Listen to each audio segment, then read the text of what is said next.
Hi, this is Jason Conoval from Venom Power, and welcome to part 4 of the Venom BCMS video tutorial series.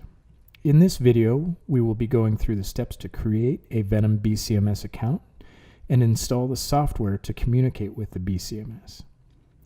While this setup can take place before final installation of your Venom battery charging and management system, we recommend completing installation in advance.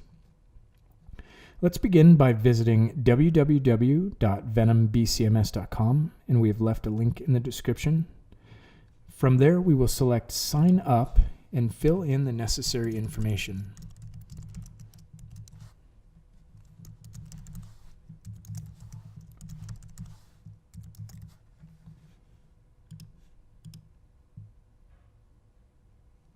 Once complete, check your email for a message containing a link to confirm your account and follow the on-screen prompts.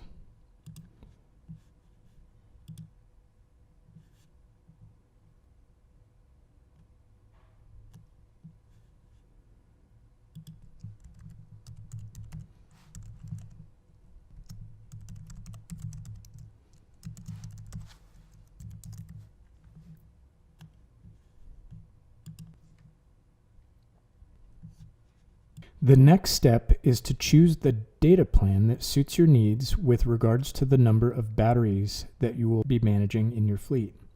Keep in mind that you can upgrade or downgrade your plan at any time. After completing setup of your data subscription, let's navigate to Settings and then Downloads. Here you will find the latest desktop software, charger firmware, and USB driver. Let's begin by downloading each of these files according to the type of computer that you will be using to run the BCMS software. For our installation, we will be using a Mac, and so I will choose the DMG files.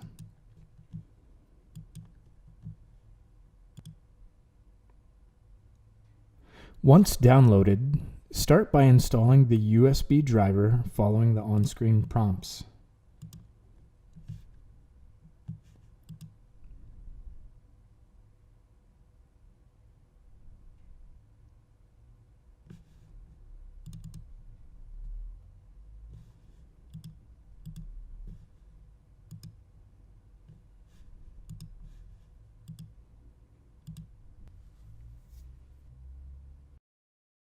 Having the latest USB driver ensures that your Venom BCMS is able to communicate properly with your computer.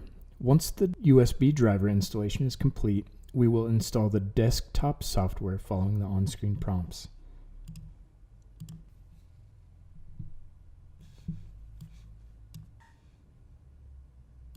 With your Venom BCMS connected to power and to your computer via USB, let's open the desktop software and check to make sure that we have the latest firmware installed.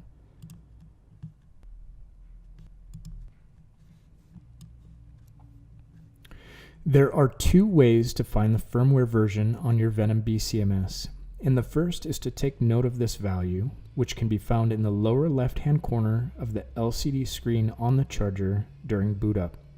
For the second method, let's go to the desktop software and click Settings and then Firmware Update. From the drop-down box, all chargers connected to your computer will be shown, and you will find the installed firmware version to the right of the charger name. Notice that the connected charger shows firmware version 1.111. So let's go ahead and update the firmware for this charger.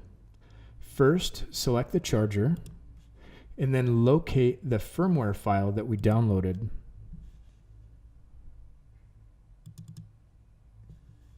From there, we will choose Select and let the firmware update process run. With the firmware update process running, I wanted to take a moment to briefly discuss the desktop software and its function.